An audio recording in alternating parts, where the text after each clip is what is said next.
BJP ప్రకటించిన మొదటి జాబితాలో తన పేరు లేకపోవడంపై ఎంపీ సోయం బాపురావు స్పందించారు. సిట్టింగ్ ఎంపీ అయిన తనకు మొదటి జాబితాలో పేరు లేకపోవడం బాధాకరమన్నారు. రెండో జాబితాలో అవకాశం కల్పిస్తారని ఆశాభావం వ్యక్తం చేశారాయన. తన ఎదుగుదలను ఓర్వలేక కొంతమంది అధిష్టానానికి తప్పుడు రిపోర్టులు ఇస్తున్నారంటూ సోయం బాపురావు ఆవేదన వ్యక్తం చేశారు. సోయం బాపురావుతో మా ప్రతినిధి Prem Sagar face to face ఇప్పుడు చూద్దాం. రాబోయే ఎంపీ ఎన్నికల్లో పోటీ చేసే అభ్యర్థుల్ని బీజేపీ ప్రకటించిన నేపథ్యంలో ఆదిలాబాద్ సిట్టింగ్ ఎంపీకి సంబంధించి పేరు రాలేదు. దానికి సంబంధించి మాట్లాడడానికి ఎంపీ సోయం బాపురావు అంటున్నారు. బాపురావు గారు, ఎందుకు ఫస్ట్ లిస్ట్లో మీ పేరు రాలేదు?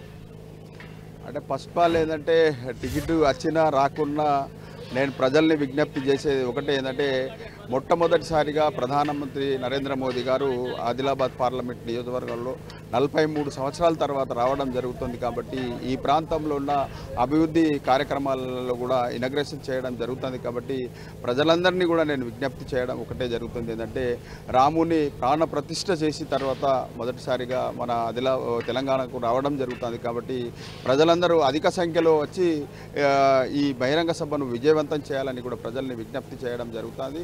రైట్ బాపురావు, సెకండ్ లిస్ట్లో పేరు వస్తుందన్న నమ్మకం ఉందా మీకు?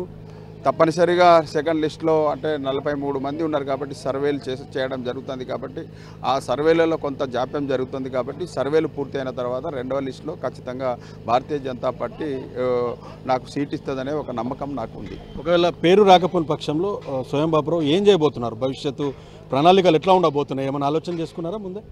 తప్పనిసరిగా సెకండ్ లిస్ట్లో కూడా పేరు రాకపోతే ప్రకటించిన తర్వాత మేము ఆలోచిస్తాం. రైట్, ఒక ఆదివాసీ నాయకుడు అంటే గతంలో కూడా మీరు ఎంపీ గెలిచిన టైంలో కేంద్ర సహాయ మంత్రి వస్తారు, కేంద్ర మంత్రి అవుతారు అన్నది ఒక రకమైన చర్చ జరిగింది. ఈసారి ఖచ్చితంగా సోయం బాపురావు ఆదిలాబాద్ ఎంపీ గెలిస్తే ఖచ్చితంగా మంత్రి అవుతారు, సెంట్రల్ మినిస్టర్ అన్న యాంగిల్లో సొంత పార్టీ నుంచే కొంత నేతలు పొగబెడుతున్నారు, మిమ్మల్ని పొమ్మని లేక అధిష్టానానికి మీ పైన తప్పుడు సమాచారాన్ని ఇస్తున్నారు అన్నది ఒక రకమైన వార్తలు బాగా వినిపిస్తున్నాయి. ఏమంటారు దానిపైన?